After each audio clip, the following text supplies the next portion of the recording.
welcome to St. Peter's College, Colombo 4, Nigama branch. So today we are going to discuss the lesson Organizing, which will cover the competency level 12.7, confirms the necessity of organizing for a successful management.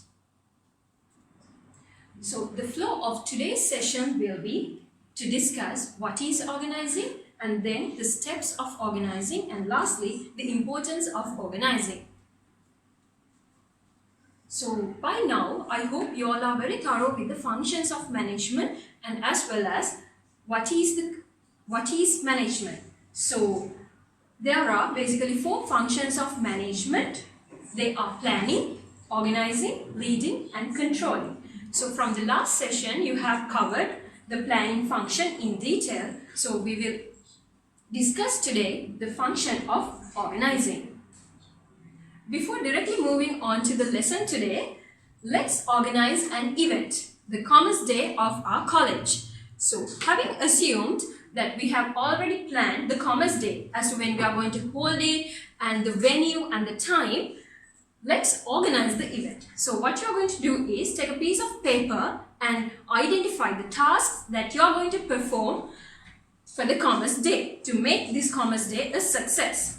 So first of all, let's take an example. We are going to make the invitations and we need to list out the guests that we are going to invite and as well as the schools that we are going to invite. So apart from that, we are also going to arrange refreshments, right? And also we are going to select the compeers based on their skills. And we have to make videos and presentations. So can you spot some sort of a similarity in between those tasks that we have listed out? Like the compeers, the video creators and the people who are going to create the presentation, they share some sort of a similarity, right? So we tell, okay Puta, you all get together and create the presentations and create the videos and come up with good content. And also what we tell is to the people who are going to make the invitations, who are going to contact the chief guests and the guest of honors and all the schools, okay Puta, you all get together and work on these tasks. Then also there is refreshments, right? We need to arrange the refreshments. Apart from that, there will be a finance committee, a treasurer who will take care of the budget and the financing for the Commerce Day. So, having this example in mind, let's move on to the lesson and let's focus on the definition of organizing. What is organizing? Organizing is a process of allocating work, authority and resources among an organization's members so as to achieve the organization's goals efficiently and effectively. So you can see that organizing is a process. It is not just a task, and it is a process of doing what? Allocating work, authority and resources. It's not only allocating work or not only its authority, but also work, authority and resources among an organization's members, which is within the organization. So as to do what? To achieve the organization's goals efficiently and effectively. Whatever the process you are carrying out, ultimately that has to achieve the organization's goals efficiently and effectively. So this definition is proposed by the scholars Stoner, Freeman and Gilbert. They have defined what is organizing in this manner. So next we will discuss in detail about the steps of organizing. The first step is recognizing of tasks. So just like what we did in our previous example, when organizing a Commerce Day, we are going to recognize the task and list out the task. Here it says the first step to be done in organizing is identification of functions to be performed and job designing to achieve the goals of the organization. So you can see that we have listed out the functions we need to perform. And if you take a simple example, suppose you have planned to sell garments. You have already planned to sell garments. Suppose it's t-shirts. So if you go back to the firm, for you to sell garments, what you all have to do? You need to produce the garment, which means the production of garment has to take place. So to have the production, you need to have recruited employees, right? So to manage the employees, there has to be a function for human resources to recruit, to give necessary training and development, and to pay salaries and wages, right? So you identify two functions now, which is production and human resource management. So another example for a function is finance management. You all know there are finance related activities all throughout the firm, all the functions in the firm. So for example, now you have identified production, human resource management and finance management as the functions to be performed in your organization, and accordingly you need to design the jobs to achieve the goals of the organization. What is job designing? It is identifying the work-related responsibilities of the organization. So the second step of organizing is the division of work. So what is division of work? Have you ever heard of this concept? It is dividing the total workload into small and simple tasks so that it is easy for an employee to perform, right? Taking a whole lot of work and dividing them into small and simple tasks so that the employees are able to perform it easily and smoothly. So let me tell you a story for you to understand this concept very easily. That is the story described by the famous economist Adam Smith, the story about the pin factory. So here there was a pin factory which employed the concept of division of work. So there one man, you know pins which we use, right? There was a factory which produced pins. In that they employed this concept. So in the factory, one man drew the wire and the next man straightened the wire and the third man cut the wire, and the next man, what did he do? He grounded the points of the cut wire.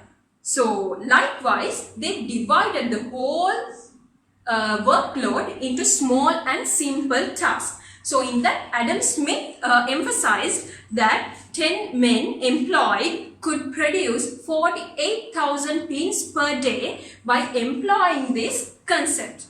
Whereas if one man had done all the tasks, he could produce only 20 pins per day, which means 10 employees altogether could produce only 200 pins. So you can see the difference in the output, right? There's a huge difference in the generation of output. And it says, the theory also says that it results in increased output and productivity. And also, division of work leads to job specialization. So when you are engaging in a particular task, when you are doing the same task over and over again, you're specialized, you're getting specialized in doing that, right? So this division of work leads to specialization. Now when you are dividing a total workload into small and simple tasks, you're narrowing down the scope of the job of an employee, right? So having the meaning of division of work in mind and also the job specialization, let's move on to the advantages and disadvantages of job specialization. So what are the advantages of job specialization? You can see workers become very proficient at the task they perform. So as I told you before, when you are engaging in a particular task over and over again, you become very proficient. It becomes very easy for you. You learn new ways of doing that, right? When you get the experience, it will be very smooth. And the next one is reduce transfer time between tasks. So suppose in the example, The person who is carrying out all the tasks by himself, he draw the wire, then what he does is take the tool and straighten the wire, then keep that tool and take another tool to cut the wire, and keep that tool and takes the other tool to ground the points, right? So that takes a little time when he is transferring from one task to another, taking the tool and keeping back the tool, likewise. But suppose you are employing this concept of division of work. So what you are doing is the first man is drawing the wire and he passes that wire on to the next person. And the next person is always having the tool which is necessary to straighten the wire. So there is a smaller time. I mean, it takes time, but rather it is a very less time it takes, right, to transfer from one task to another. And the next one is easy to develop specialized equipment to assist job. So with the knowledge that the person is getting by engaging over a task for a period of time, he gets the tacit knowledge with the experience and the learning, right? So it is very easy to develop specialized equipment because he knows about his task well, so that he can assist in developing specialized equipment. And the next one is easy replacement of employees. So let's take a simple example from the garment factory, from a garment factory. You know, they have done the departmentalization based on the processes like cutting process, then the sewing process. So if an employee of the cutting section leaves the organization, you need to hire another person. So is the employee in the cutting section an all-rounder? Does he need to know the cutting skills and the sewing skills? No, right? He has to only need to know about the cutting skills. So it's very easy to replace the employee because the newly recruited person has to acquire only the cutting skills or possess only the cutting skills. So it is very easy to replace the employees. And just like we have advantages, there are also disadvantages in job specialization. The very first one is boredom. When you are engaging in a certain task over and over again, you tend to be bored, right? It is common for every person. And the next one is fatigue and job stress. It is also true. You feel tired and you feel stressed. And then again, it is job dissatisfaction. Because when you are engaging in a task over and over again, there is nothing new to learn after you hit a certain point. Up to a point, there are new things for you to learn. There are new things for you all to experience, right? Until reaching that point, you all will be satisfied and it's quite challenging. And once you hit that point, there is nothing new for you to learn, nothing new for you to experience. So afterwards, you are dissatisfied with your job. And once you are dissatisfied with your job, you tend to be absent, right? You won't feel like going to work. And once you don't feel like going to work, there is high labor turnover. People will be leaving your organization. And also another important one is vocational diseases. What are these vocational diseases? It is basically the diseases that you get from your occupation because of your job, like back pains, neck pains or hearing losses if you are continuously working in a noisy area. So likewise, because of your job, you will get certain diseases. Because of your job means when you are continuously engaged in one particular job. If you are changing from job to job, it won't be a huge matter, right? So vocational disease is another disadvantage of job specialization. So the third step of organizing is departmentalization. Have you ever heard of this word? Departments, departmentalizing, departmentalization? It is actually the process of grouping the jobs. The process of grouping the jobs using a common features of the tasks. You have already identified the task, and based on the common features of the task, you are going to group the jobs. And this is meant by departmentalization. You have certain jobs that you have identified, right? And you are going to group the jobs. Recall what I told you from our very first example, that we have identified a list, right? We have listed out the tasks that we are going to do when organizing the Commerce Day. And what we did was, we asked the comparers, the people who are going to create the presentations and videos, to get together and work, right? So that is kind of a departmentalization. We asked them to work together. What we did was basically grouping the tasks or jobs.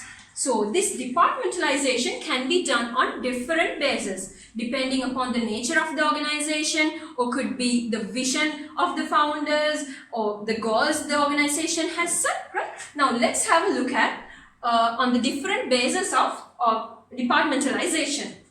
The first one is functional basis. This is grouping people or activities based on the similarity of the functions they perform, right? Here you can see in this chart, under the CEO, the Chief Executive Officer, there is a department for finance, production, marketing, human resources, and research and development. So what do you think? In the finance department, all the finance related activities are grouped together. And in the production department, all the production related activities are grouped together. So that's why we call this is grouping people or activities based on the similarity of the work to be done. The second basis is product basis. So what is this? It is having departments based on the nature of goods and services produced by the firm. Sometimes organizations may not produce only one good. They can produce several goods with different natures, right? So here you can see under the CEO, there are electrical goods, plastic goods, sports goods, and toys.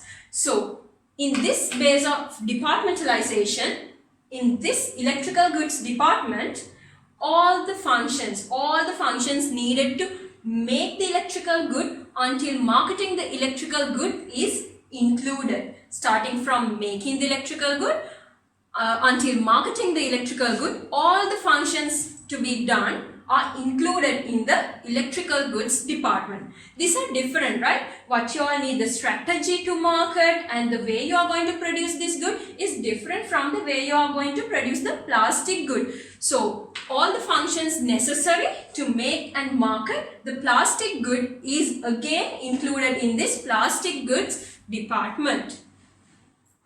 The third base is the customer basis. What is this, students? This is departmentalizing based on different types of consumers served by the companies. A company can have different types of consumers. For example, if you take in a pharmaceutical company, there can be the consumers we can consider, there can be government, the industry, or the general consumers.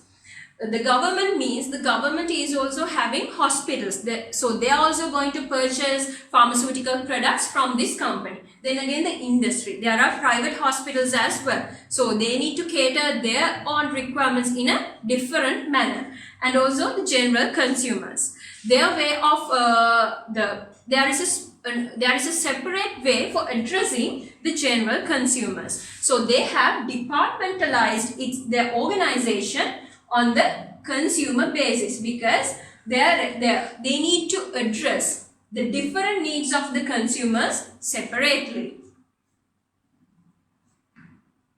The fourth base is the geographical basis. It is grouping the jobs on the basis of defined geographic areas or sites.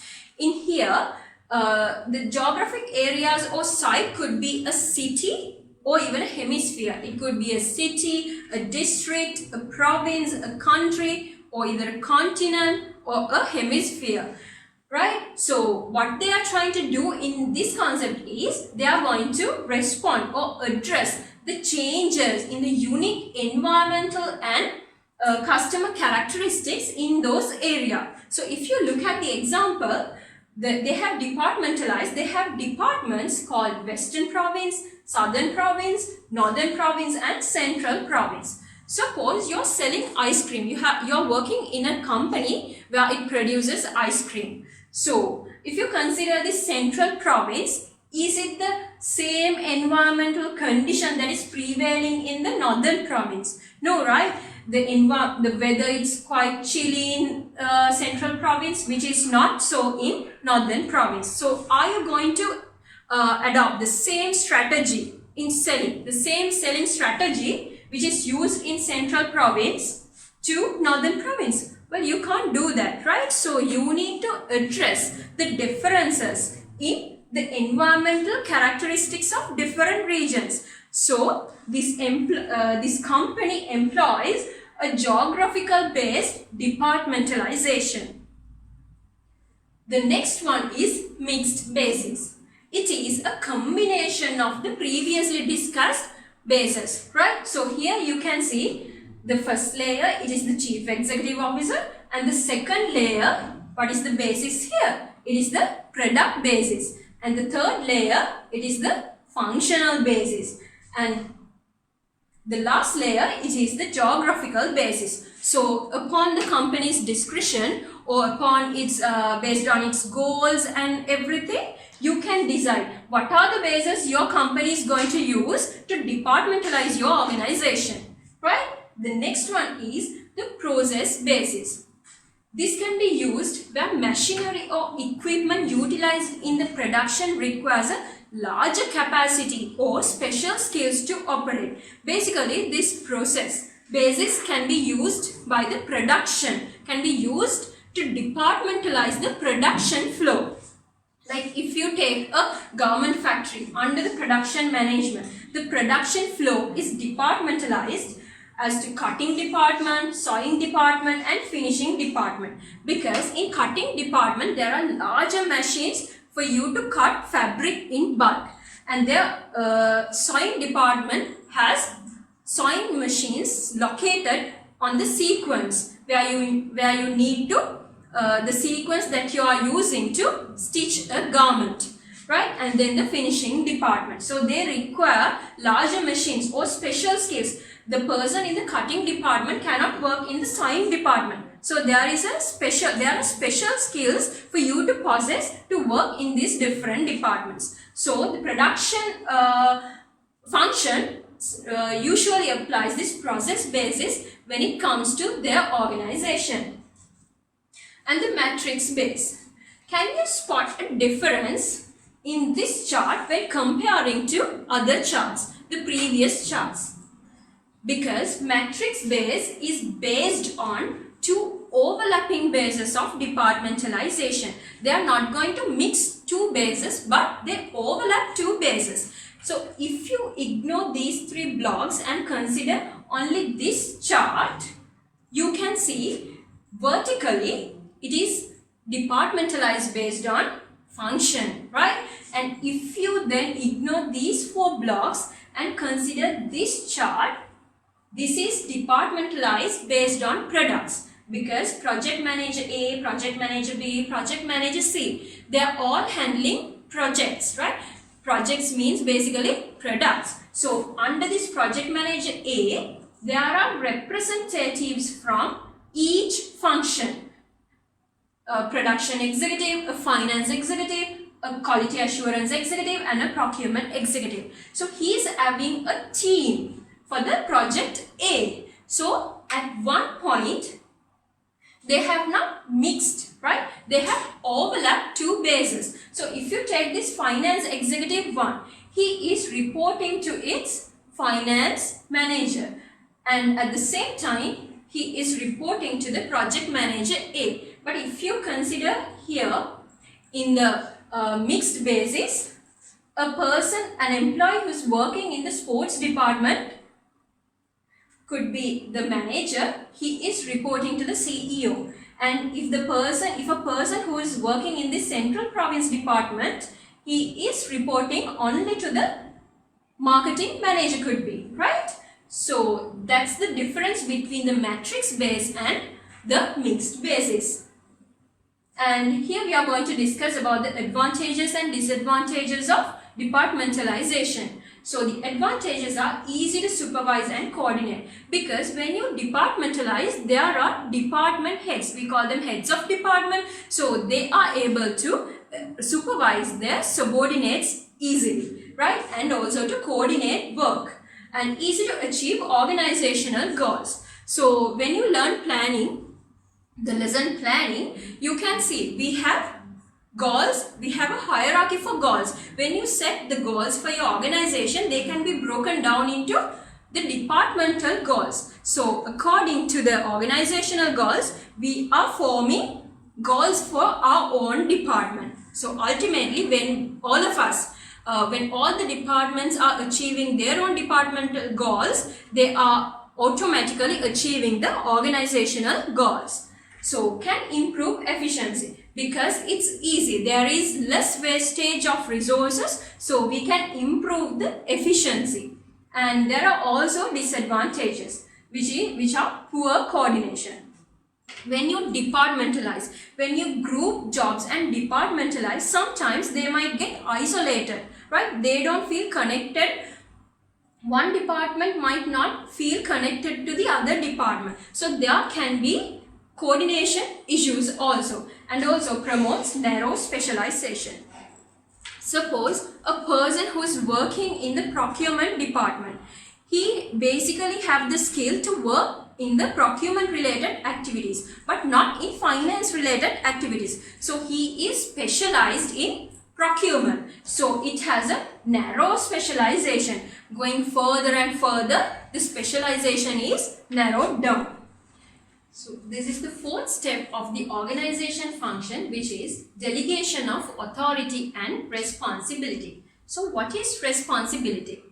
Responsibility is the necessity to perform for the fulfillment of a certain task, or simply put, assigning a responsibility is giving a subordinate a job to do. Basically, when a manager is assigning or giving a job to his subordinate, that is called the responsibility. So for example, if you take asking a subordinate to prepare a report, where the manager is assigning a responsibility to the subordinate by asking to prepare a report. So coming to the next concept, authority, it is the right to perform for many functions, or to command or to distribute resources. This is something that can be delegated by one another within the organization. You can't go and perform the organization functions outside the organization or in another organization, or you can't command people outside the organization, or you can't distribute resources. This authority is also called as the legitimate power. We'll be learning about power in the upcoming lessons. So if you take this example, along with the assignment of the responsibility, he is given the authority to access the confidential information. So when manager is giving this responsibility to prepare the report, he is giving the access to confidential information. That is where the subordinate is gaining the authority from the manager. The next concept is accountability. This is the acceptance of the obligation by the subordinate to carry out the job which was assigned by the manager. When the manager assigns, so you can see here, subordinate is now accountable to his manager for the job he was assigned. So when the manager assigns the job to the subordinate, he is supposed to carry out the task, and he is also answerable to the manager for all his actions and its consequences, whether good or bad. So if you look at this diagram, there are 3 steps what we talked about: assigning the responsibility, granting authority, and creating accountability. So here you can see the manager assigning the responsibility to the subordinate. And the next one, along with the responsibility comes the authority. And in the third step, creating accountability. When the responsibility was given, the authority was granted, and the subordinates become accountable to his manager. So usually these 3 steps do not happen step by step, but at once, whenever, because of based on the pre-established manager-subordinate relationship, Whenever the manager is assigning a responsibility to the subordinate, at the same time the authority is also granted, and at the very same time the subordinate becomes accountable to the work he was assigned with. And the next one is determining the standards of work. What are the standards of work? Suppose an employee performs something, a task. He is carrying out a task the way he wants today. Today he is carrying out a task the way he wants. And tomorrow also he is carrying out the task in a different manner. Can you spot the consistency? Can you see the consistency in performing that task? Or is there a uniformity? No, right? So the employees cannot be carrying out tasks upon their discretion, the way they want, when they want, or how they want. So it is actually of explaining what, how, when, and which are relevant to working procedures. This is known as standardization of work. What do you mean by standardization of work? It is the work which has been standardized explains of what to do, how to do, and when to do that task, right? So in the practical world, in real world, you can see in the corporate sector, there are some things called SOPs, stands for Standard Operating Procedures. These have been developed and written by the top management by observing the best practice of carrying out a task. So they have prescribed the way to carry out the task, and the employees are supposed to adhere to those SOPs without violating them. And the sixth step of organizing is allocation of resources. This is basically providing the required resources in required quantities at the required times to perform the functions of an organization is meant by allocation of resources. And these resources can take the form of human, physical, and financial. There can be human resources, there can be physical resources, as well as financial resources. So for an example, if I say the production manager is trying to achieve a desired level of production because they have planned to achieve a desired level of, there is a sales target for them to achieve. So according to the sales target, the production manager is supposed to achieve a desired level of production, and for that he requests a machine which has a capacity of 100 units per hour. When he requests that, the top management says, no, there is no possible way of providing you with a machinery with a capacity of 100 units per hour, but we can provide you with a machinery with a capacity of 50 units per hour. Is that the required resource? Yes, it is the required resource because it's the same machine. But is it in the required quantity? The capacity is different, right? But it is at the required time. But the allocation of resources, you have to provide the resources, the required resources in required quantities and in required times. Let me take another example where the production manager says a packing line needs 2 more laborers on Friday. So what the human resource department say is, they say, okay, all right, we can provide you with 2 laborers, but not on Friday, but on Thursday. Of course, there has to be certain flexibility, but still, when they require the resource, it has to be in you need to provide in the required quantity.